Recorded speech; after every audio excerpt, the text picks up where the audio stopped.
Hello बच्चों, कैसे हो? तो आज हम लोग स्टार्ट करने जा रहे हैं mechanism of concentration of urine. ठीक है, काउंटर करेंट मैकेनिज्म। तो ज्यादातर आज तक मैंने जो देखा है कि एक्सक्रीटरी सिस्टम जो चैप्टर है उसमें मैक्सिमम डाउट इसी यूनिट से रहता है, mechanism of concentration of urine और regulation of kidney function.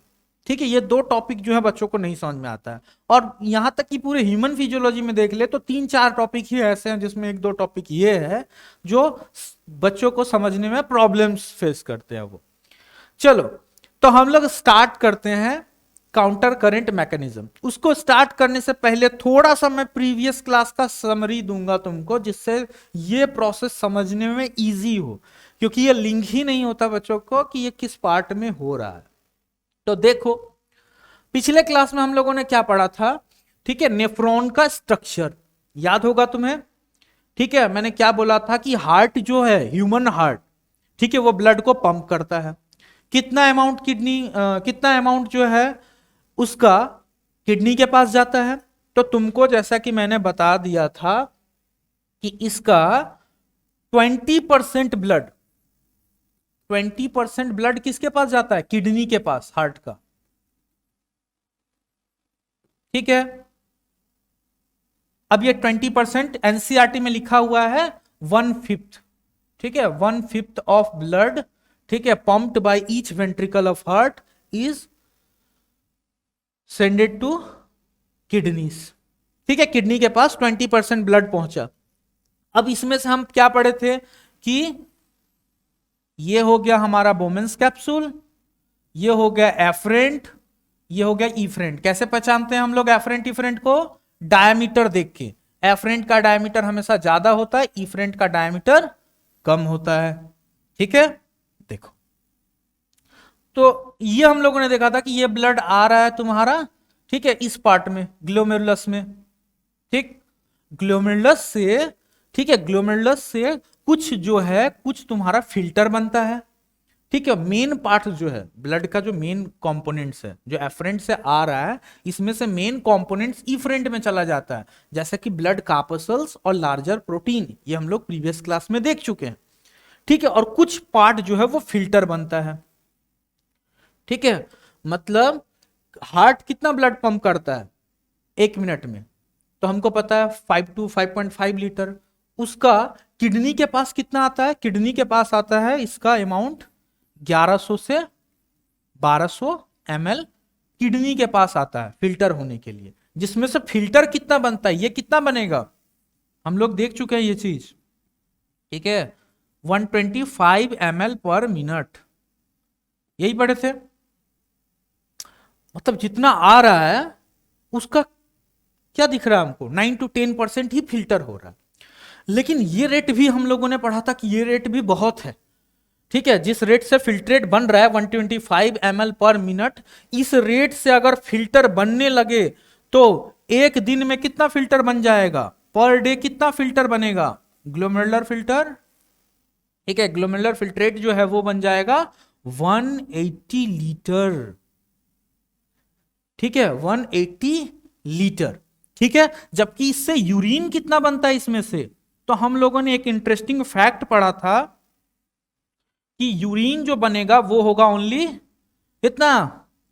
1.2 to 1.5 litre per day. अब देखो, ग्लोमेरुलर फिल्ट्रेट क्या है? ये जो फिल्टर बन रहा है, ठीक है, इसका अमाउंट कितना है? 180 लीटर, ये जो फिल्टर बन रहा है। ठीक है, यहां पे देखो, ठीक है, ये जो फिल्टर बन रहा था यहां पे, इसका अमाउंट है 180 लीटर पर डे। एक दिन में 180 लीटर बन रहा है। और हम लोग ये बोलते हैं कि यही फिल्टर आगे जाके यूरिन बनाएगा, जब ये कलेक्टिंग डक्ट से बाहर निकलेगा तब। तो इसका अमाउंट कितना है? 1.2 litre to 1.5 litre per day. समझ रहे हो? और यहां जो फिल्टर बना था वो था 180 लीटर पर डे। तो बीच में हम लोगों ने क्या पढ़ा था? ठीक है, कि जो फिल्टर बनेगा वो आगे जाके यूरिन तो बनेगा, लेकिन बीच में बहुत सारा चीज रीएब्जॉर्ब हो जाएगा। ये ठीक वैसा ही प्रोसेस है। मान लो तुम्हारे घर में दिवाली है, ठीक है, और तुम क्या किए, पूरा घर का ठीक है, पूरे बिल्डिंग का सामान जो है निकालकर बाहर में हॉल रूम के सामने या उसके बाहर ले जाकर फेंक दिए। तुम्हारी मम्मी आई, बोली अरे पागल, इतना सारा सामान, घर का सब सामान, तुम बहुत सारा इंपॉर्टेंट सामान भी बाहर फेंक दिए हो। ठीक है, तुमने तो सिर्फ फ्रिज, अलमारी, टीवी को छोड़ के बाकी सब चीज बाहर निकाल दिया। ठीक, तो तुम्हारी मम्मी आई और बोली कि इसमें बहुत सारा सामान जो है वो काम का है, इसको फिर से घर में रखो। तो तुम क्या किए, पहले तो सब सामान को बाहर निकाले थे, उसमें से फिर चुनोगे कि कौन कौन सा सामान जो है वो काम का है, फिर से उसको घर में रिटर्न रख दिए। तो वैसा ही कुछ प्रोसेस है, पहले इस ट्यूब्यूल से निकल जाता है बाहर।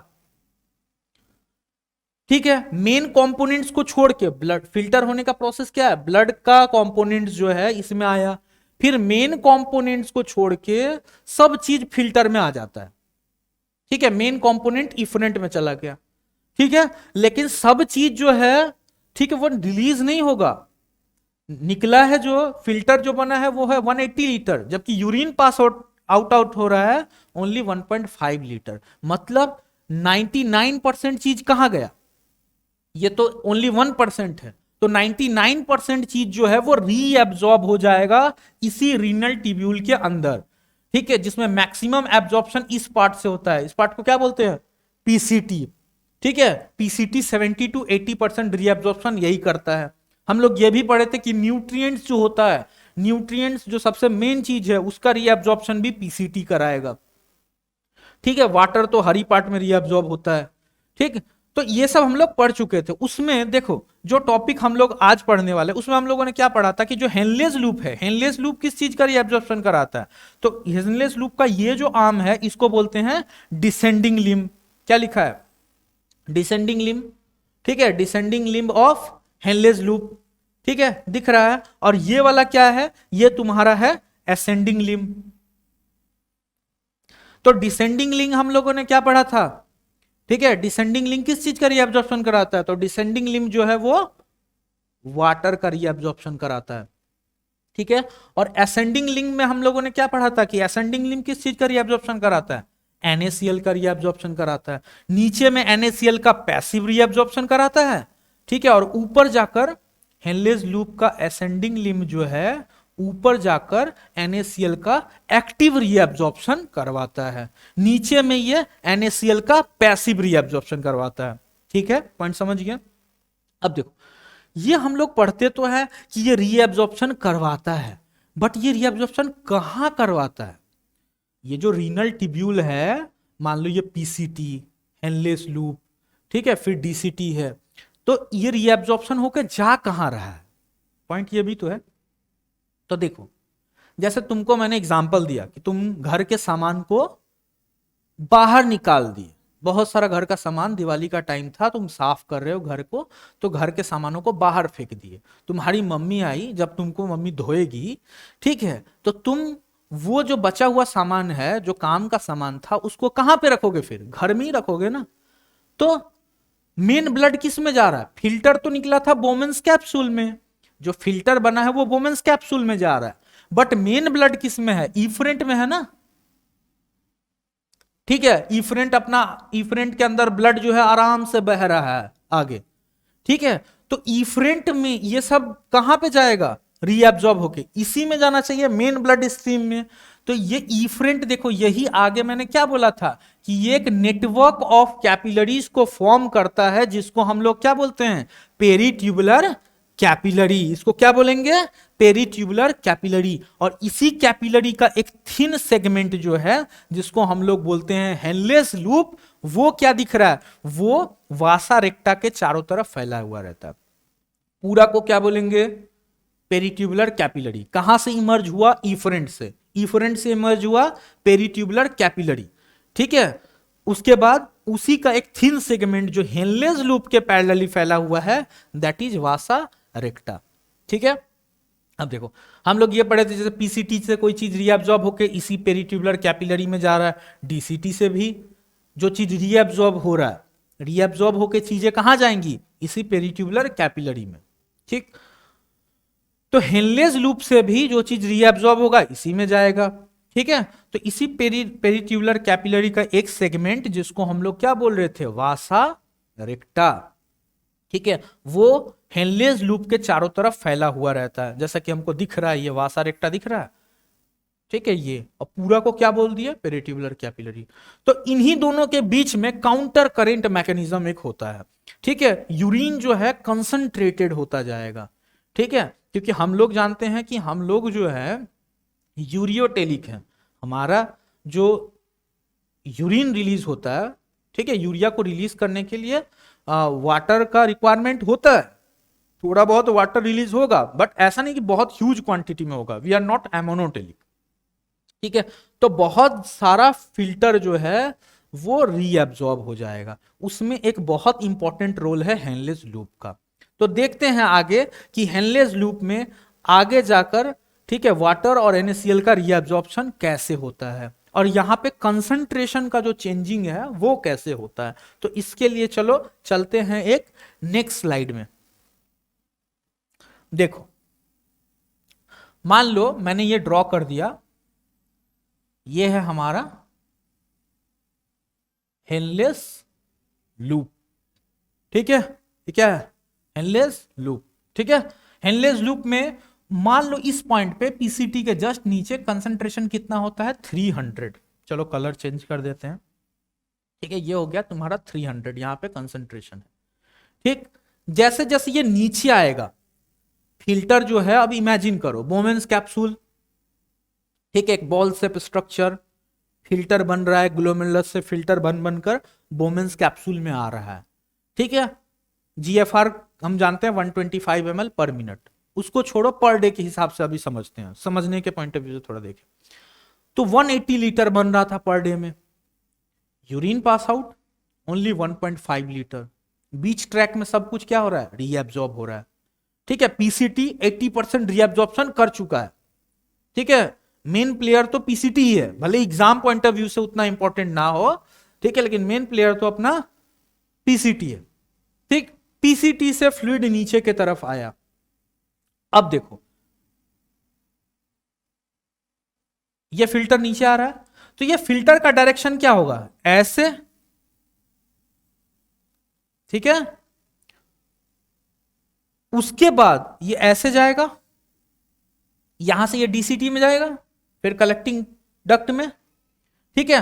तो इन दोनों का डायरेक्शन दिख रहा है, काउंटर करंट मैकेनिज्म बहुतों को लगता है बहुत टफ है, क्या चीज है ऐसा पता नहीं, ठीक है, लेकिन ऐसा कुछ टफ पोर्शन नहीं है, तुमको इजीली ये चीज समझ में आ जाएगा। देखो क्या होता है, ये क्या है अपना हेनलेज लूप, ये कौन सा लिम्ब है, ये हो गया तुम्हारा डिसेंडिंग लिम्ब, ठीक है, और ये हो गया असेंडिंग लिम्ब। तो डिसेंडिंग लिम्ब में जो फिल्टर है, ठीक है, जो फ्लूइड है वो उसका डायरेक्शन क्या है, डाउनवर्ड, और असेंडिंग लिम्ब में अपवर्ड, ठीक है। तो ये काउंटर करंट फॉर्म कर रहा है, ठीक है, इसी को बोल रहा है काउंटर करंट, ठीक है। अब कुछ चीज और देख लेते हैं इसमें, देखो हम लोग क्या जानते हैं, descending limb of Henle's loop किस चीज का रीअब्जॉर्प्शन कराता है, वाटर का, किस चीज का रीअब्जॉर्प्शन कराएगा, ठीक है, ये डिसेंडिंग लिम्ब है, वाटर का रीअब्जॉर्प्शन कराता है, और असेंडिंग लिम्ब सॉल्ट का नीचे पैसिवली कराता है यहां पर, ठीक है, और ऊपर जाकर ये NaCl का कैसा रीअब्जॉर्प्शन कराएगा, एक्टिवली, ठीक है, एक्टिवली रीअब्जॉर्प्शन कराएगा। देखो तो यहां पे मान लो इस पॉइंट पे कंसंट्रेशन है 300, ठीक है, ये फिल्टर जो है नीचे आ रहा है, ठीक है। अब देखो यहां से अगर हम वाटर को कंटिन्यूअस कम करते जाएंगे तो क्या होगा, समझो, देखो चलो एक वाटर बोतल लेते हैं, तो मान लो ये पानी का बोतल जो है पूरा भरा हुआ है, मान लो इसमें तुम 2 चम्मच चीनी जो है ऐड कर दिए, ठीक है, 2 चम्मच चीनी ऐड किए हुए हो, ठीक। अब ये एक सॉल्यूशन है, ठीक है, कैसा होगा, थोड़ा बहुत मीठा, अब इसमें से तुम क्या कर रहे हो, अगर पानी को निकाल रहे हो, सॉल्यूट उतना ही है, ठीक है, 2 चम्मच मान लो चीनी है या नमक है कुछ भी, वाटर को हम बाहर निकाल रहे, एक बोतल को हाफ बोतल कर दिए, 2 ही चम्मच चीनी है तो ज्यादा मीठा होगा ना, ठीक है, ज्यादा मीठा होगा। और अगर हाफ बोतल किए हैं और थोड़ा कम कर दिया, मान लो इतना ही पानी बचा इसमें, ठीक है, और 2 चम्मच चीनी है, कितना ज्यादा मीठा होगा? बहुत ज्यादा। ठीक, वैसे ही देखो यहां पे हम क्या कर रहा है, इसका डिसेंडिंग लिमिट से वाटर को बाहर निकाल रहा है। कंसंट्रेशन था 300, नीचे आएगा वाटर बाहर निकले जा रहा है, कंसंट्रेशन क्या होते जाएगा, वाटर कम करते जा रहे हैं, सॉल्यूट इतना ही है, कंसंट्रेशन बढ़ेगा 400, और नीचे आया और सॉल्वेंट को निकाल दिए और वाटर निकल रहा है, ठीक है, कंसंट्रेशन हो गया 600। होगा ना लॉजिकली, समझ में आ रहा है? वाटर को कम करते जाओगे, सॉल्यूट उतना ही रखोगे, कंसंट्रेशन बढ़ेगा 800, और पानी निकाल दिए, सॉल्यूट उतना ही है 1000, 1200।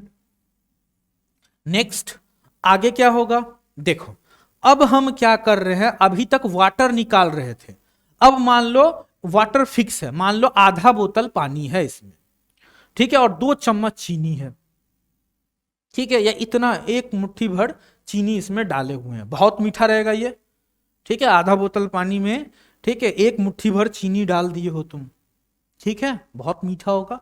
अब उसमें से चीनी को कम करते जाओ, ठीक है, थोड़ा सा चीनी निकाल दिए, आधा मुट्ठी चीनी उसमें से बाहर कर दिए, क्या होगा?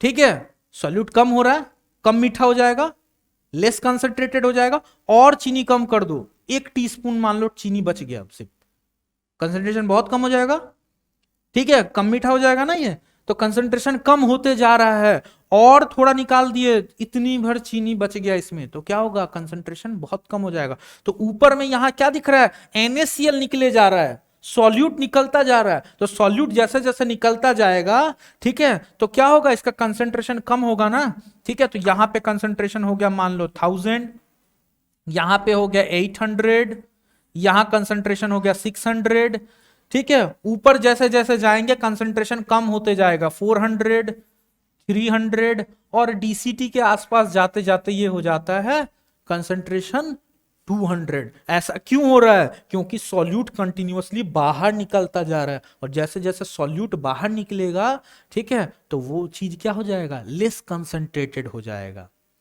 ठीक है।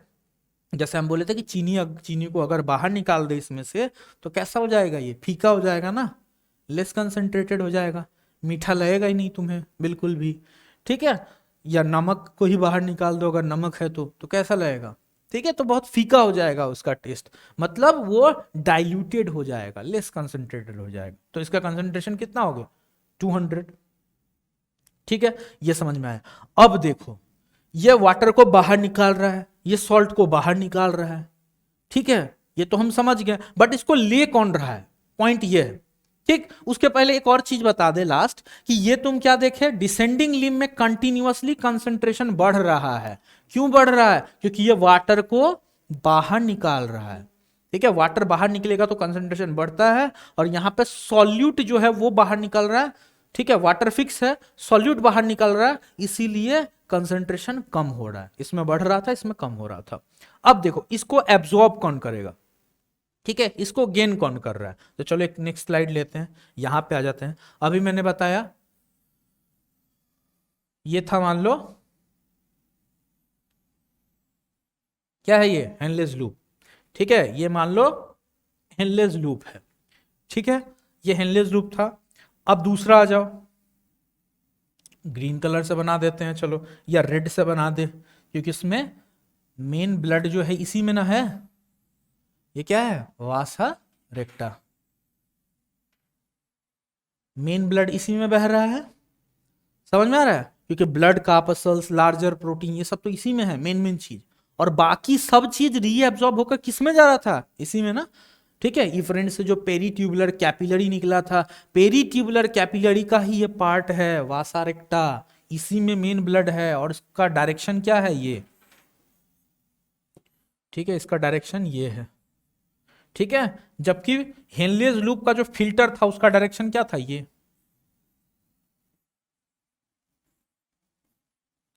डायरेक्शन है, चलो अब एक पॉइंट पे आते हैं कि कहां कहां कंसंट्रेशन कितना था, अभी फिर से रिकॉल करते हैं। तो मैंने बोला था यहां पे 300 होगा, यहां पे भी 300 होता है, यहां पे 200 हो जाता है, ठीक है, और यहां पे क्या होगा 1200 कंसंट्रेशन। मैक्सिमम कहां पे होता है, ठीक है, ये कौन से पार्ट में आएगा, मेडुलरी जोन में आएगा ये, ठीक है। नेफ्रॉन का जो अपर पार्ट होता है, पीसीटी, डीसीटी, बोमेंस कैप्सूल, वो किस में आता है, कॉर्टेक्स रीजन में, और ये मेडुला रीजन में आता है, हेनलेज लूप।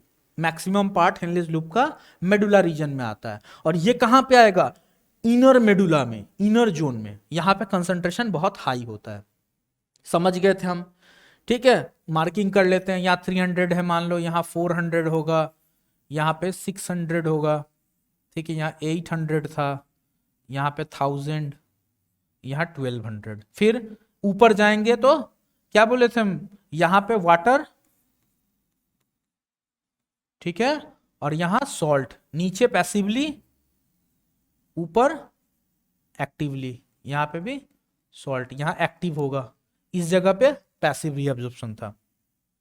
ऊपर जाएंगे तो सॉल्ट जैसे जैसे बाहर निकलेगा, तो अभी हम लोगों ने क्या देखा कि कंसंट्रेशन कम हो रहा है, ठीक है, कंसंट्रेशन मान लो 1000 हो गया, ठीक है, यहाँ 800, ठीक है, यहाँ 600, ठीक है, यहाँ 400 कंसंट्रेशन है, ठीक है, कंसंट्रेशन 400 हो गया, ठीक। फिर ऊपर जैसे जैसे जा रहे हैं, यहाँ पे 300, और एकदम टॉप पर जाकर डीसीटी के रीजन में, ठीक है, इसका कंसंट्रेशन हो गया 200 के आसपास।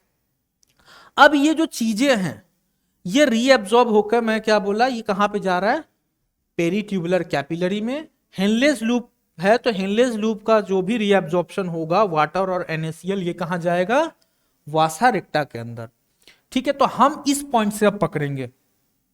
इस पॉइंट से क्यों पकड़ रहे हैं, यहां से देखना स्टार्ट करेंगे, क्योंकि यहां पे जो बोमेंस कैप्सूल, पीसीटी, हेनलेस लूप, उसमें डायरेक्शन ये था, ऐसे जा रहा है, जबकि उधर क्या है, इफरेंट, पेरीट्यूबुलर कैपिलरीज, ठीक है, और वासा रेक्टा, इसका डायरेक्शन ये है, अपोजिट डायरेक्शन में फ्लो कर रहा है ये। देखो नहीं समझ में आ रहा है तो देख सकते हो, इस डायग्राम में देखो, इसमें डायरेक्शन क्या है ये, ठीक है, इस डायरेक्शन में फ्लोट कर रहा है, जबकि यहां पे इसमें क्या डायरेक्शन का फ्लो है, इस डायरेक्शन में फ्लो हो रहा है ना। हम क्या देख रहे हैं, डायरेक्शन क्या है, ठीक है, इस डायरेक्शन में फ्लोट कर रहा है, ठीक है। वासा रेक्टा में जो ब्लड है उसका डायरेक्शन ये है, ओके। चलो आते हैं,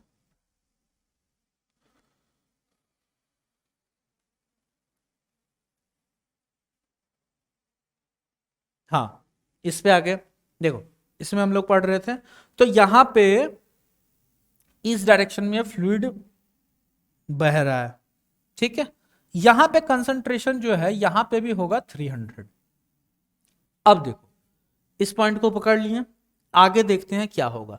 यहां से जो भी सबस्टांस है, ठीक है, असेंडिंग लिम्ब, ये क्या था, असेंडिंग लिम्ब हेनलेस लूप का, यहां से जो चीज निकल रहा है वो कहां पे जा रहा है, वासा रेक्टा में। ये वासा रेक्टा का कौन सा लिम्ब है, डिसेंडिंग लिम्ब, ठीक है। तो NaCl निकल के कहां पे जा रहा है, डिसेंडिंग लिम्ब ऑफ वासा रेक्टा। तो कोई भी चीज यहां से NaCl जो है वो निकल के कहां पे जाएगा, डिसेंडिंग लिम्ब ऑफ वासा रेक्टा में। मतलब देखो, वहां ऊपर से ब्लड पेरीट्यूबुलर कैपिलरी से वासा रेक्टा के पास आ रहा है, और यहां पे, ठीक है, NaCl उसका वेट कर रहा है कि आओ, ठीक है, हम तुम्हारा वेलकम करेंगे, ठीक है। इसका NaCl निकल के कहां पे जा रहा है, इसके अंदर, ठीक है, यहां पे। तो जैसे जैसे इसमें NaCl इंटर करेगा, आप सोचो, फिर वही कॉन्सेप्ट कि ये मान लो, ठीक है, एक लिमिटेड कुछ भी एक अमाउंट वाटर है, इसमें तुम NaCl डाले जा रहे हो, और NaCl डाल रहे हो, ऐड किए जा रहे हो, क्या होगा कंसंट्रेशन, ठीक है। एक बाल्टी पानी लिए और उसमें, ठीक है, सॉल्ट दिए जा रहे हो, दिए जा रहे हो, नमकीन होगा ना टेस्ट में, वो सॉल्टी होता जाएगा, तो वैसे कंसंट्रेशन उसका क्या होगा, मतलब बढ़ रहा है। तो यहां पे कंसंट्रेशन इसका बढ़ रहा है, हाई हो रहा है, ठीक है। तो नीचे जैसे जैसे आएगा, इसमें सॉल्ट ऐड होगा तो कंसंट्रेशन बढ़ेगा, 400, फिर नीचे हो गया 600, ठीक है, और नीचे आया, ठीक है, थोड़ा सा इसको ये कर ले, मान लो यहां पे 400 है, ठीक है, यहां पे 600 हो गया, थोड़ा और नीचे आया, यहां 800 हो गया, ठीक है, और नीचे आया और सॉल्ट दिए जा रहे हो, ठीक है, मान लो इतना पानी है, इसमें सॉल्ट ऐड किए जा रहे हो, क्या होगा, कंसंट्रेशन बढ़ेगा 1000, ये 1200। समझ में आ रहा है? फिर इस साइड देखो, पहले इसको सॉल्ट दिए, ठीक है, इसमें सॉल्ट डाले जा रहे थे, उसको नमक खिलाए जा रहे हो, खिलाए जा रहे हो, ठीक है, कंसंट्रेशन उसका बढ़े जा रहा है। अब क्या कर रहे हो, अब इसको पानी पिलाएंगे हम, ठीक है। जो वासा रेक्टा है, वासा रेक्टा का जो असेंडिंग लिम्ब है, ये कौन सा लिम्ब है, असेंडिंग लिम्ब, ठीक है, और ये हेनलेज लूप का डिसेंडिंग लिम्ब है। तो डिसेंडिंग लिम्ब हेनलेज लूप का क्या रिलीज करता है, तो हमको पता है कि डिसेंडिंग लिम्ब जो है ये तुम्हारा वाटर को बाहर निकालता है, वाटर को रिलीज करता है, और ये वाटर कौन एक्सेप्ट करेगा, ये, ठीक है, असेंडिंग लिम्ब ऑफ वासा रेक्टा। तो इसको ये सॉल्ट देता है, इस आर्म को वाटर दे रहा है, ठीक है, तो ये वाटर गेन किए जा रहा है। तो जैसे जैसे किसी चीज में वाटर डालते जाओगे तो वो डाइल्यूटेड होगा ना, एक शरबत बनाए हो तुम, उसमें जाकर, ठीक है, एक गिलास पानी डाल दिए तो कैसा होगा उसका टेस्ट, ठीक है, तो वो डाइल्यूट हो जाएगा, ठीक है, मीठा नहीं रहेगा। तो वैसे ही इसमें जब हम वाटर ऐड कर रहे हैं तो ये डाइल्यूटेड होते जा रहा है, ठीक है। तो ऊपर जाएंगे तो ये कंसंट्रेशन क्या होगा, डिक्रीज करेगा, 1200 से यहां पे 1000 हो जाएगा कंसंट्रेशन, ठीक है। कंसंट्रेशन ऊपर जाएंगे फिर कम होगा 800, यहां पे ऊपर जाएगा और पानी पिलाए जा रहे हो उसको, और वाटर ऐड किए जा रहे हो 600, और ऊपर गया और वाटर ऐड हुआ इसमें, ठीक है। तो ऐसे करते करते कंसंट्रेशन कम होते जाएगा 400, और इस रीजन में आकर 300 हो गया, ठीक है। तो इन दोनों पॉइंट पे 300 300 ऐसे रहता है, ठीक है। फिर यहां 400 400, सबसे नीचे में 1200 होगा, सेम यहां पे भी है, यहां पे भी एकदम टिप पे देखो 300, ठीक है, और इनर मेडुला जोन जो है वहां पे 1200 होगा, 4 टाइम कंसंट्रेटेड हो जाता है यूरिन। चलो ये हम लोग समझ गए, ओके। अब देखते हैं, एक फिर से देख लेते हैं एक बार, इस पे आ जाओ, इसमें देखो, इसमें भी सेम चीज दिखाया गया है इस डायग्राम में, इस डायग्राम में भी तुम देख सकते हो क्या दिखाया गया है, ये तुम्हारा पीसीटी, ठीक है, जो कि सबसे मेन प्लेयर है हमारा, सबसे ज्यादा रीअब्जॉर्प्शन यही करा रहा है, ठीक है, लेकिन एग्जाम पॉइंट ऑफ व्यू से उतना डिटेल में नहीं दिया गया है तो उतना इंपॉर्टेंट नहीं है, ठीक, लेकिन हमको याद रहना चाहिए, जितना डिटेल में तुम्हारा काउंटर करंट दिया गया उतना, ठीक है, पीसीटी के बारे में तो नहीं दिया गया है, लेकिन न्यूट्रिएंट का रीअब्जॉर्प्शन कौन करा रहा है, यही, ठीक है, मैक्सिमम रीअब्जॉर्प्शन कौन करा रहा है, ये, ठीक है। ऐसा ही होता है प्रैक्टिकल लाइफ में भी, कि जो जितना इंपॉर्टेंट चीज होता है, ठीक है, उसको, जो मान लो किसी कंपनी के लिए बहुत इंपॉर्टेंट पर्सन है, उसको उतना इंपॉर्टेंस नहीं दिया जाता, जैसे तुम अपने क्लास में, ठीक है, हो सकते हो सबसे पढ़ने में तेज हो, लेकिन तुमको उतना इंपॉर्टेंस नहीं दिया जाता। लेकिन अगर तुम्हारे अंदर हिम्मत है तो एक दिन, ठीक है, पूरी दुनिया तुमको देखेगी, तो वो चीज यहां पे भी है। चलो ये हो गया हमारा हेनलेज लूप। तो हेनलेज लूप में हम क्या देख रहे हैं, कंसंट्रेशन बढ़ रहा है ना, कलर चेंज करते हैं थोड़ा सा, ये देखो यहां पे कंसंट्रेशन कितना था 300, नीचे आए 400 600 900, क्यों, क्योंकि क्या दिख रहा है, ये वाटर को क्या कर रहा है, बाहर निकाल रहा है, दिख रहा है, वाटर बाहर निकाल रहा है, ठीक है। और ये वाला पार्ट क्या कर रहा है, यहां कंसंट्रेशन हो गया 1200, ये पार्ट NaCl को बाहर निकालता है, नीचे पैसिवली, ऊपर जाकर एक्टिवली NaCl बाहर निकाल रहा है, समझ आ रहा है। NaCl को बाहर निकालेगा तो क्या होगा, वो चीज डाइल्यूट होते जाएगा, लेस कंसंट्रेशन, कंसंट्रेशन कम हो जाएगा, ठीक है। तो दिख रहा है 800 700 400 300 200, ऐसे करके कंसंट्रेशन कम होते जाएगा, ठीक है। तो ये बाहर निकाल रहा है तो लेने वाला भी कोई होगा, ठीक है। तो हम क्या बोले थे, फिर से उसी एग्जांपल में जाओ, कि घर का सामान अगर तुम बाहर निकाल दिए और लगा तुमको कुछ काम का चीज है, तो कहाँ रखोगे, फिर से घर के अंदर ही रखोगे। तो यहां से एफरेंट से ब्लड आया था, ठीक है, मेन चीज इफरेंट के थ्रू निकल गया, जो फिल्टर है वो वुमेन्स कैप्सूल में छन के आ गया। अब जो वुमेन्स कैप्सूल का फिल्टर है वही आगे यूरिन बनेगा, लेकिन भयंकर डिफरेंस है दोनों में। फिल्टर बना कितना, 180 लीटर पर डे, यूरिन कितना बन रहा है, 1.5 लीटर, मतलब 1%। 99% चीज गायब नहीं, ठीक है। 99% चीज यहां पे जो फिल्टर बन रहा है वो 180 लीटर, यूरिन जो बन रहा है वो ओनली 1.5 लीटर। तो बाकी चीज इस ट्रैक में रीएब्जॉर्ब हुआ है, इसी ट्रैक के बीच में बाकी चीज रीएब्जॉर्ब हुआ है, ठीक है। 80% रीएब्जॉर्प्शन यहां पे हो गया, ठीक।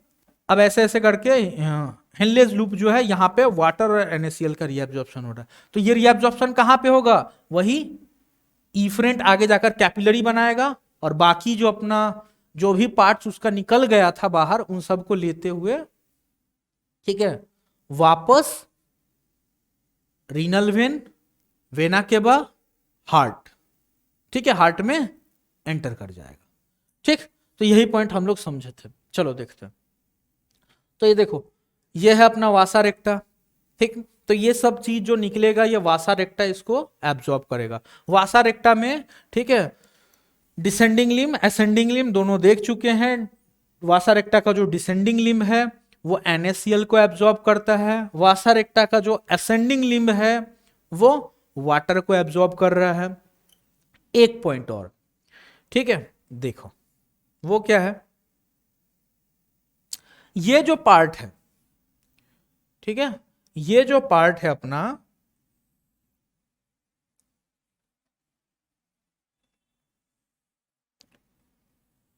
समझ आ रहा है, ये क्या है, वासा रेक्टा का असेंडिंग लिम्ब। वासा रेक्टा का असेंडिंग लिम्ब जो है ना, कुछ अमाउंट में NaCl को रिलीज करता है। एनसीईआरटी में इन दोनों का डायग्राम बनाया हुआ है, और उस डायग्राम को देखोगे तो यहां पे तुमको मिलेगा NaCl ये रिलीज कर रहा है कुछ क्वांटिटी में। तो ये NaCl क्यों रिलीज करता है, देखो क्या हुआ पूरा मैकेनिज्म फिर से देखो। डिस ये जो लिम्ब है हेनलेज लूप का, ये NaCl को रिलीज कर रहा है। वासा रेक्टा का डिसेंडिंग लिम्ब इसको एब्जॉर्ब किया, ये NaCl कौन एब्जॉर्ब किया, ये, ठीक है, ये NaCl को कौन एब्जॉर्ब किया, descending limb of Vasa रेक्टा। Ascending limb क्या कर रहा है, वाटर रीअब्जॉर्ब कर रहा है, ठीक है। असेंडिंग लिम्ब ऊपर जाकर कुछ अमाउंट में NaCl को रिलीज भी करता है, ठीक है। ये NaCl को रिलीज क्यों कर रहा है, तो ये NaCl जो है, ये NaCl और कलेक्टिंग डक्ट में हम लोग पढ़े थे ना, कलेक्टिंग डक्ट जो है यूरिया को भी रीअब्जॉर्ब करता है थोड़ा बहुत क्वांटिटी में। तो वो यूरिया और ये NaCl कहां पर जाते हैं, मेडुलरी इंटरस्टिशियम में, मतलब मेडुला का जो इनर जोन है, और मेडुला का इनर जोन का कंसंट्रेशन हमेशा हाई रहता है। क्यों, क्योंकि ये NaCl और वो यूरिया, ठीक है, मेडुला का जो इनर जोन है, मेडुलरी इंटरस्टिशियम जो है, उसके कंसंट्रेशन को हाई रखने में हेल्प करता है, ठीक है। तो मेडुला का जो इनर जोन है हमेशा हाईली कंसंट्रेटेड जोन होता है। तो उससे फायदा क्या होगा, कलेक्टिंग डक्ट से जो वाटर का रीअब्जॉर्प्शन होता है उसमें यह हेल्प करता है, ठीक है। इसीलिए मेडुलरी इंटरस्टिशियम का कंसंट्रेशन हमेशा हाई रहता है, ठीक। ओके, तो हम लोग ये पार्ट जो है हम लोग खत्म कर चुके हैं, ठीक, देख चुके हैं। चलो अब आते हैं नेक्स्ट टॉपिक पे। तो हम लोग अब जो है पढ़ने वाले हैं रेगुलेशन ऑफ किडनी फंक्शन। तो रेगुलेशन ऑफ किडनी फंक्शन जब हम लोग पढ़ रहे हैं, ठीक है, तो उससे पहले एक और चीज हमको देखना पड़ेगा, ठीक। वो क्या है, जक्स्टा ग्लोमेरुलरी एपार्टस, ठीक है, वो तुम्हारा एनसीईआरटी में भी लिखा हुआ है। जेजीए एपार्टस क्या होता है, देखो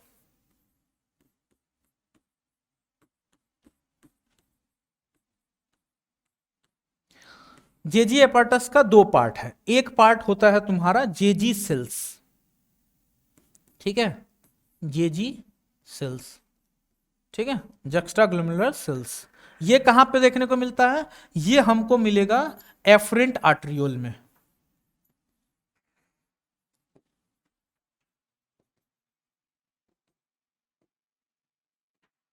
ठीक है, एफरेंट आर्ट्रियोल में, ठीक है। और दूसरा क्या है, दूसरा है हमारा macula densa, macula densa cells. ठीक है, ये कहां पे देखने को मिलेगा? ये देखने को मिलेगा डीसीटी के पास। ठीक है, पहले देख ही लेते हैं। ये देखो, ठीक है, ये देखो, इसमें क्या है? ये जो है, ये है हमारा एफरेंट आर्ट्रियोल, ठीक है, ये एफरेंट है। ठीक है, ये एफरेंट आर्ट्रियोल दिख रहा है। एफरेंट आर्ट्रियोल के टर्मिनल पार्ट पे तुमको दिख रहा होगा, ठीक है, कुछ सेल्स दिख रहे होंगे जिसको हम लोग बोल दिए JG cells, juxtaglomerular cells. ठीक है, ये एक हार्मोन रिलीज करता है जिसका नाम है रेनिन, आगे पढ़ेंगे अभी थोड़ी देर में। ठीक है, ये जिस हार्मोन को रिलीज करता है उसका नाम है रेनिन। ठीक है, और ये हो गया तुम्हारा दूसरा मैक्यूला डेंसा सेल्स। ठीक है, मैक्यूला डेंसा सेल्स कहां पे दिख रहा है? डीसीटी में।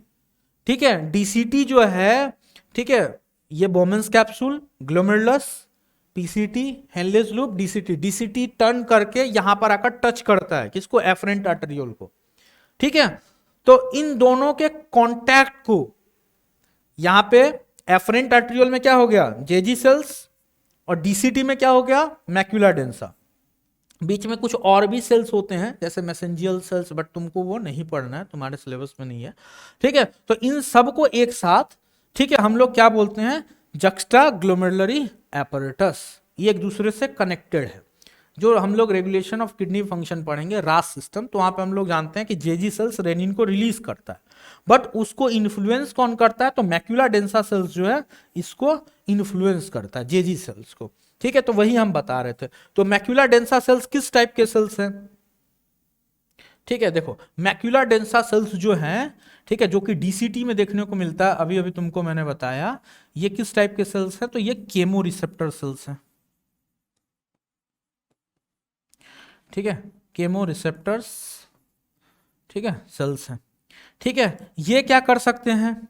तो ये NaCl के कंसंट्रेशन को, बाइकार्बोनेट आयन के कंसंट्रेशन को ये फील कर सकते हैं। ठीक है, उससे ये पता कर लेता है कि जो ब्लड प्रेशर है वो कम है या नॉर्मल है। ठीक है, वैसे ही तुम्हारा जेजी सेल्स, जेजी सेल्स जो है एक टाइप का, ठीक है, मैकेनो रिसेप्टर सेल्स है।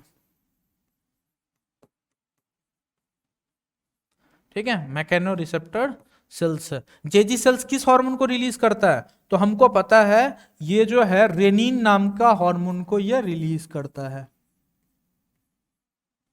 ठीक है, अभी इसका फंक्शन पढ़ेंगे हम लोग।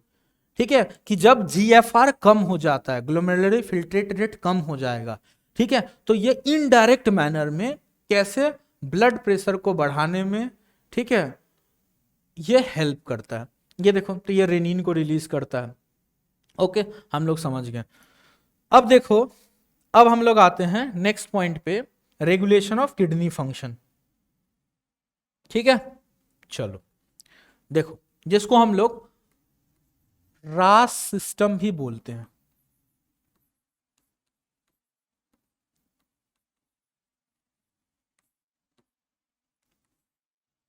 ठीक है, रास सिस्टम भी कहते हैं। देखो, तो इसमें सबसे पहले, इसमें हम लोग क्या पढ़ते हैं कि सबसे पहले आएगा कौन? रेनिन, जिसको कौन रिलीज करता है? जेजी सेल्स। अभी हम लोगों ने पढ़ा था कि जेजी सेल्स जो है वो एक हार्मोन को रिलीज करता है जिसका नाम है रेनिन।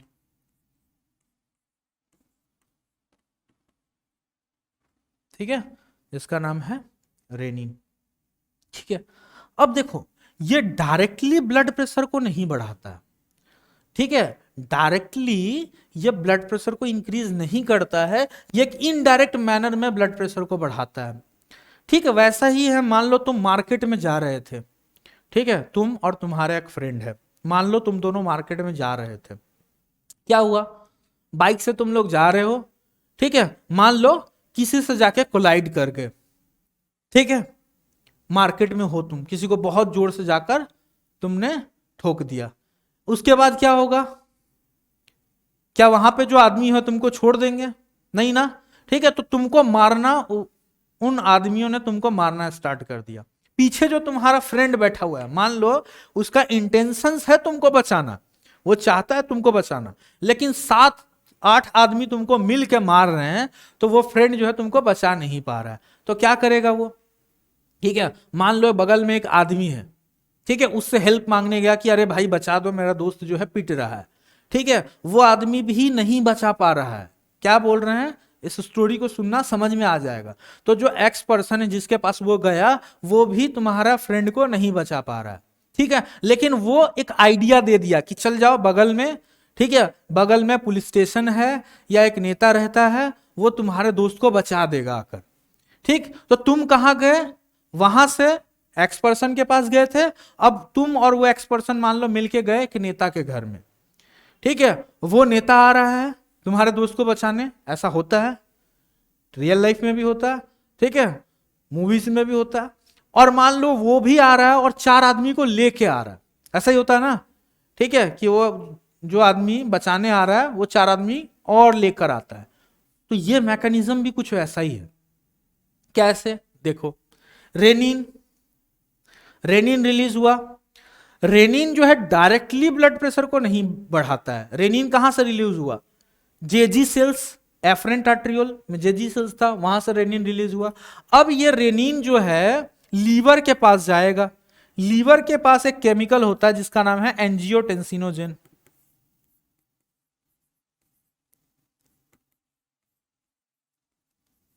ठीक है, एंजियोटेंसिनोजेन किसके पास है, ये केमिकल है, एक एंजाइम है जो लीवर के पास है। ठीक है, तो रेनिन खुद इसमें इतना औकात नहीं है कि ब्लड प्रेशर बढ़ा पाए, तो ये गया दौड़े दौड़े लीवर के पास। ठीक है, लीवर के पास था एंजियोटेंसिनोजेन, ये एक्टिवेट होगा रेनिन के हेल्प से, रेनिन इसको एक्टिवेट करता है बस। ठीक, अब ये चेंज होगा किसमें, एंजियोटेंसिन 1 में। एंजियोटेंसिनोजेन चेंज हुआ एंजियोटेंसिन 1 में। समझ आ रहा है? ठीक, तुम्हारे में तुम्हारा दोस्त जो था वो तुमको नहीं बचा पा रहा है, बट इंटेंशन रखता है बचाने का। ठीक, तो वो किसी और के पास गया, एक्स के पास, वो कहां भेजेगा, दूसरे आदमी के पास, वाई के पास भेज रहा है जो तुमको बचाने आ रहा है। ठीक है, तो वैसे ही एंजियोटेंसिनोजेन एक्टिवेट हुआ एंजियोटेंसिन 1 में। ठीक है, रेनिन इसको एक्टिवेट कराया। अब ये एंजियोटेंसिन 1 भी नहीं बचाएगा तुमको, मतलब ये भी ब्लड प्रेशर नहीं बढ़ाएगा। अब ये चेंज होगा एंजियोटेंसिन 2 में। समझ आ रहा है? ये चेंज होगा एंजियोटेंसिन 2 में। ठीक है, मतलब तुम एक्स पर्सन के पास गए थे, फिर वो वाई के पास भेजा था, तो ये रेनिन आया, इसको एक्टिवेट किया इसमें। अब ये भी ब्लड प्रेशर नहीं बढ़ाएगा, ये चेंज हुआ एंजियोटेंसिन 2 में। कैसे चेंज होता है, एक एंजाइम के हेल्प से जिसको बोलते हैं ACE। ठीक है, एंजियोटेंसिन कन्वर्टिंग एंजाइम, और ये कहां पे होता है, लंग्स में। ACE कहां पे होता है, लंग्स में। अभी हम फिर से दिखा रहे हैं, अभी के लिए इतना समझो। एंजियोटेंसिन 2 जो है यहां पे ये मेन प्लेयर है। मैंने क्या बोला था, जिस पर्सन के पास लास्ट गए हो, जो नेता है, वो खुद भी आएगा। ठीक है, एक आदमी के पास गए, गुंडा है मान लो, वो खुद भी आ रहा है और 4 आदमी को लेकर भी आएगा। एंजियोटेंसिन का फंक्शन भी कुछ वैसा ही है। इसके 2 टाइप के इफेक्ट है। क्या, एक को बोलते हैं डायरेक्ट और एक को बोलते हैं इनडायरेक्ट। ठीक है, डायरेक्ट इफेक्ट और इनडायरेक्ट इफेक्ट। देखो, डायरेक्ट इफेक्ट क्या है, डायरेक्ट इफेक्ट का मतलब है, पहला बात, ये डायरेक्टली ब्लड प्रेशर को बढ़ाता है। कैसे बढ़ाता है, ये एक हाई वैसोकॉन्स्ट्रिक्टर है, ब्लड वेसल्स को कॉन्स्ट्रिक्ट करता है। ब्लड वेसल्स का जब ल्यूमेन नैरो होगा तो क्या होगा, ब्लड प्रेशर बढ़ेगा ना। व्हाट इज ब्लड प्रेशर, ये मान लो, ठीक है, आर्टरी है, इसके अंदर ब्लड बह रहा है। ठीक है, अगर हम इसको नैरो कर देंगे, ब्लड प्रेशर क्या होता है, lateral pressure exerted by blood on blood vessels, तो ये इसको अगर हम नैरो कर दिए तो क्या होगा, ब्लड प्रेशर बढ़ जाएगा ना। ठीक है, तो ये ब्लड प्रेशर को इंक्रीज करता है, ये एक हाई वैसोकॉन्स्ट्रिक्टर है। ठीक है, उससे क्या होगा, उससे तुम्हारा जो ब्लड प्रेशर है वो इंक्रीज हो जाएगा। इनडायरेक्ट इफेक्ट क्या हुआ, जैसे हम बोले थे कि वो आदमी खुद आएगा, खुद पीटेगा वहां पे बाकी आदमियों को, वो जो ठीक है नेता आ रहा है या वो जो गुंडा आ रहा है और साथ में दो चार आदमी को और लाता है, वैसे ये भी है, ये डायरेक्ट ब्लड प्रेशर तो बढ़ा ही रहा है, दो और आदमी को स्टिमुलेट कर रहा है, एक का नाम है एडीएच और एक का नाम है एल्डोस्टेरोन। ठीक है,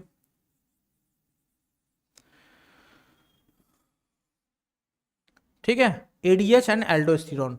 देखो एडीएच और एल्डोस्टेरोन हमको पता है कि ये दोनों भी ब्लड प्रेशर को बढ़ाता है, ये तो बढ़ा ही रहा है, साथ में ये दोनों जो होता है ये दोनों भी ठीक है तुम्हारा ब्लड प्रेशर को इनडायरेक्टली बढ़ाता है। तो ओवरऑल ये खुद भी ब्लड प्रेशर को बढ़ा रहा है, इन दोनों से भी ब्लड प्रेशर को हाई कर रहा है। एडीएच का फंक्शन क्या होता है, हमको पता है कि ये डीसीटी पे काम करता है, कलेक्टिंग डक्ट पे एक्ट करता है, वहां से वाटर रीअब्जॉर्प्शन करवाता है। वाटर अगर ज्यादा रीअब्जॉर्ब होगा तो ब्लड में क्या होगा, ब्लड में वाटर अगर तुम ऐड करोगे ब्लड वॉल्यूम बढ़ेगा ना।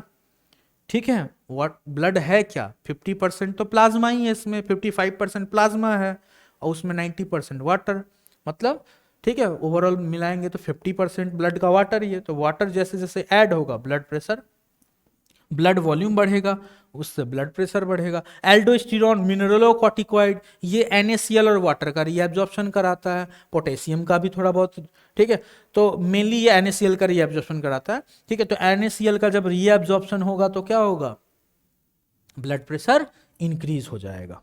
ओके, देखो ये देख लेते हैं हम लोग। देखो वही चीज है, मैंने क्या बोला था, रास सिस्टम। ठीक है, देखो रेनिन जेजी सेल्स रिलीज कर रहा है, बट रेनिन डायरेक्टली उसका औकात नहीं है कि ये ब्लड प्रेशर को बढ़ा पाए। जैसे तुम्हारा दोस्त तुमको बचाना चाहता था, बचा नहीं पा रहा है, ठीक है, तो अलग अलग आदमी के थ्रू जाएगा और लास्ट में कोई एक आदमी होगा जो तुमको बचाने आ रहा है। ठीक है, और वो दो तीन आदमी को और भी स्टिमुलेट कर रहा है और भी दो तीन आदमी को लेकर आ रहा है, वैसा कुछ समझ लो। ठीक है, रेनिन आया, एंजियोटेंसिनोजेन, ठीक है, एंजियोटेंसिनोजेन होगा यहाँ पे। ठीक है, एंजियोटेंसिनोजेन को एक्टिवेट किया, किसमें, एंजियोटेंसिन 1 में। ठीक है, एंजियोटेंसिन 1 भी अब डायरेक्ट एक्ट नहीं कर रहा है, ये चेंज हो रहा है एंजियोटेंसिन 2 में, किसके हेल्प से, ACE। ACE कहां पे होता है, लंग्स में। ठीक है, एंजियोटेंसिनोजेन कहां पे था, लीवर में, वो एक्टिवेट हुआ एंजियोटेंसिन फर्स्ट में। एंजियोटेंसिन फर्स्ट फिर चेंज होगा एंजियोटेंसिन सेकंड में।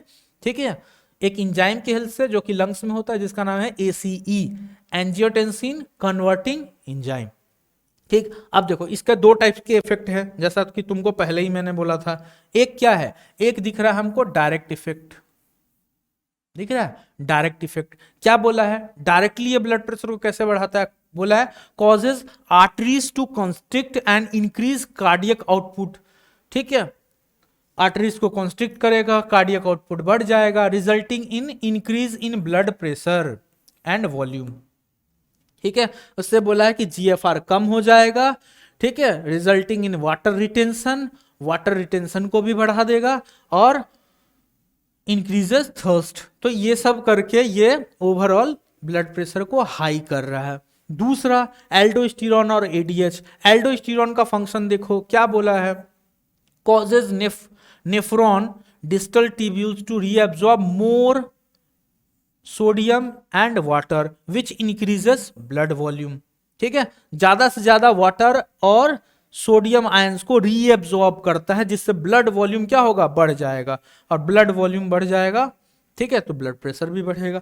ठीक, सेम ADH का फंक्शन पढ़ लो तुम, mediates insertion of aquaporins into nephron collecting duct cells, as a result more water reabsorb into the blood, ज्यादा से ज्यादा वाटर का रीएब्सॉर्प्शन ये करवाता है, इंक्रीजेस सोडियम रीएब्सॉर्प्शन। ठीक है, तो ओवरऑल ब्लड प्रेशर को बढ़ा रहा है। ठीक, अब देखो इसी में एक और हार्मोन है जिसको हम लोग बोलते हैं ANF या ANP भी बोलते हैं, यह ब्लड प्रेशर को कम करता है। ठीक है, ऐसे A से ठीक है 4 हार्मोन के नाम है, जैसे एक है तुम्हारा एड्रिनलिन, एक है ADH, एक है एल्डोस्टेरोन, ये तीनों ब्लड प्रेशर को बढ़ाता है। ठीक है, और एक हार्मोन है ANF, आर्ट्रियल नाइट्रियोटिक फैक्टर। ये क्या करता है, ब्लड प्रेशर को कम करता है। कहां से रिलीज होता है ये, ठीक है, तो ये हम लोग हार्मोन चैप्टर में पढ़ चुके हैं कि ये जो है ये हमारा रिलीज होता है हार्ट से। हार्ट का जो आर्ट्रियल वॉल्स है वहां से ये हार्मोन रिलीज होता है। कब रिलीज होता है, जब ब्लड प्रेशर हाई होता है। जब ब्लड प्रेशर ज्यादा होगा उस टाइम पे ब्लड प्रेशर को कम करने के लिए, अगर बहुत ज्यादा हो गया है तो, ठीक है, ब्लड प्रेशर को कम करने के लिए एक हार्मोन रिलीज होते हैं जिसको बोलते हैं ANF, आर्ट्रियल नाइट्रियोटिक पेप्टाइड या आर्ट्रियल नाइट्रियोटिक फैक्टर।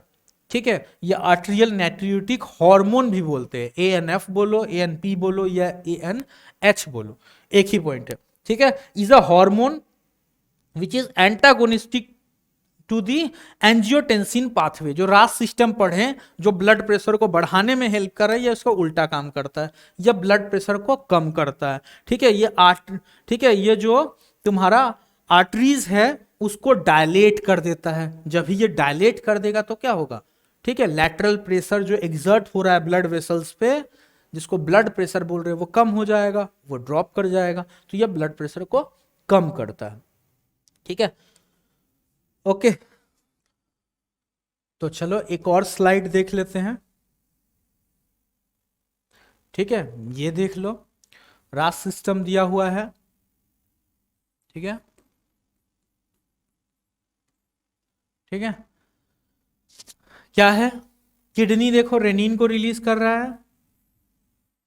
ये रेनिन कहां पे एक्ट कर रहा है, लीवर में एक एंजाइम है एंजियोटेंसिनोजेन। एंजियोटेंसिन को एक्टिवेट किया एंजियोटेंसिन 1 में, ये भी ब्लड प्रेशर नहीं बढ़ाएगा, ना रेनिन किया, ना ये ब्लड प्रेशर को इंक्रीज कर रहा है। ठीक है, एक्ट कौन कर रहा है, एंजियोटेंसिन 2।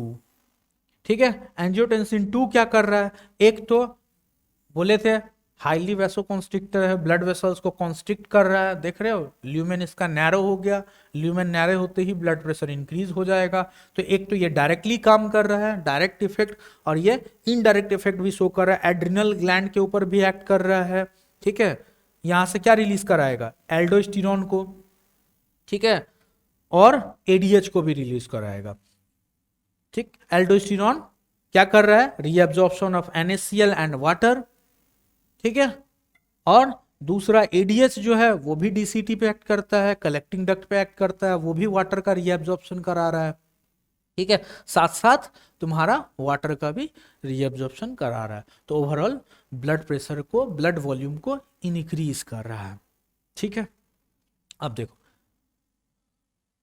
एडीएच के बारे में थोड़ा सा डिटेल में देख लेते हैं। एडीएच के बारे में हम लोग क्या जानते हैं, देखो एडीएच जो है हमको पता है कि एक्चुअल में एडीएच कहां पे बनता है, तो इसका सिंथेसिस जो है वो हाइपोथैलेमस करता है, लेकिन हाइपोथैलेमस इसका प्रोडक्शन हाउस है। ठीक है, इसको स्टोर कौन करता है, बनाता हाइपोथैलेमस है, बट उसके नीचे होता है पिट्यूटरी ग्लैंड। पिट्यूटरी ग्लैंड में एक पार्ट पढ़े थे हम लोग, न्यूरोहाइपोफाइसिस। ठीक है, पोस्टीरियर पिट्यूटरी जिसको बोलते हो, तो पोस्टीरियर पिट्यूटरी जो है वो एडीएच को रिलीज करता है। अब ये एडीएच रिलीज कब होता है, ये एक पॉइंट है। तो देखो, जब हमारे बॉडी से एक्सेसिव वाटर लॉस हो रहा है, ठीक है, ब्लड वॉल्यूम कम हो रहा है, ठीक है, वाटर लॉस जो है, बॉडी फ्लूइड जो है वो कंटिन्यूअसली बॉडी से बाहर निकल रहे हैं, तो उस टाइम पे जो हमारे ऑस्मो रिसेप्टर्स हैं वो एक्टिवेट हो जाते हैं। वो ऑस्मो रिसेप्टर्स किसके पास सिग्नल भेजेंगे, हाइपोथैलेमस के पास। हाइपोथैलेमस एक्टिवेट होगा। अब देखो हाइपोथैलेमस क्या क्या करेगा, एक तो ये एडीएच रिलीज करेगा, ठीक है, ये न्यूरोहाइपोफाइसिस के थ्रू, मींस पोस्टीरियर पिट्यूटरी के थ्रू एडीएच को रिलीज करेगा। ये एडीएच क्या करता है, अभी हम पढ़े, वाटर और, ठीक है, NaCl का रीअब्जॉर्प्शन कराता है। ठीक है, तो ये डीसीटी पे एक्ट करेगा, ये कलेक्टिंग डक्ट पे एक्ट करेगा, ये कलेक्टिंग डक्ट हो गया, ये डीसीटी हो गया, इस पे एक्ट करता है। ठीक है, मोर क्वांटिटी में वाटर को रीअब्जॉर्ब करवाएगा। तो वाटर अगर रीअब्जॉर्ब होगा तो जो बॉडी फ्लूइड्स कम हो गया था वो क्या होगा, धीरे धीरे नॉर्मल हो जाएगा। वही चीज यहां लिखा हुआ है, इंक्रीज इन ऑस्मोलरिटी। ऑस्मोलरिटी बढ़ गया है, मतलब क्या है, बॉडी फ्लूइड जब कम होते हैं, सॉल्यूट का कंसंट्रेशन ज्यादा हो जाएगा, तो उसको बोलते हैं ऑस्मोलरिटी इंक्रीज हो गया। ठीक है, इसका मतलब हो गया कि बॉडी फ्लूइड्स कम हो गया है बॉडी से, तो बॉडी फ्लूइड्स कम हुए, ऑस्मोरिसेप्टर्स एक्टिव हुआ, हाइपोथैलेमस को सिग्नल गया, हाइपोथैलेमस एडीएच को रिलीज कर रहा है वाया न्यूरोहाइपोफाइसिस। अब ये एडीएच क्या कर रहा है, एडीएच जो है डीसीटी और कलेक्टिंग डक्ट पे काम कर रहा है, वाटर के रीअब्जॉर्प्शन को बढ़ा रहा है। हाइपोथैलेमस सिर्फ इतना ही काम नहीं कर रहा है, हाइपोथैलेमस का एक और फंक्शन है, हाइपोथैलेमस क्या कर रहा है, साथ साथ, ठीक है, जो प्यास लगना है, प्यास लगना ये भी हाइपोथैलेमस का फंक्शन है। हम लोग पढ़े थे ना, भूख लगना, प्यास लगना, ये सब जो है ये भी हाइपोथैलेमस का फंक्शन है। तो तुमको प्यास लगेगा, तुम पानी पियोगे, ठीक है, तुम वाटर को बॉडी में डाल रहे हो, उससे भी क्या होगा, उससे भी बॉडी फ्लूइड्स बढ़ जाएगा, ठीक है। तो इस साइड से भी एडीएच भी ये काम कर रहा है, और थर्स्ट जो है, जो हमको प्यास लग रहा है, हाइपोथैलेमस जिसका सिग्नल भेज रहा है, उससे भी क्या होगा, बॉडी फ्लूइड्स हम बाहर से लेंगे, उससे भी तुम्हारा ब्लड वॉल्यूम जो है, बॉडी फ्लूइड्स का जो वॉल्यूम है वो इंक्रीज हो जाएगा। मतलब प्यास लगना क्या कर रहा है, एडीएच के फंक्शन को ही कम कर रहा है, समझ लो। तो ये दोनों जो है, ठीक है, drinking reduces blood osmolarity to set the point, ठीक, और होम्योस्टेसिस कंडीशन फिर से आ जाएगा, ये ऑस्मोरिसेप्टर्स जो है ये स्विच ऑफ हो जाएंगे, इसके पास सिग्नल जाएगा कि अभी बॉडी फ्लूइड्स का जो वॉल्यूम है वो नॉर्मल हो गया है, और ये जो मैकेनिज्म है वो यहीं पे स्टॉप हो जाएगा, ठीक है। तो आज के लिए हम लोगों ने बहुत देख लिया है, ठीक है, ये टॉपिक कंप्लीट हो गया।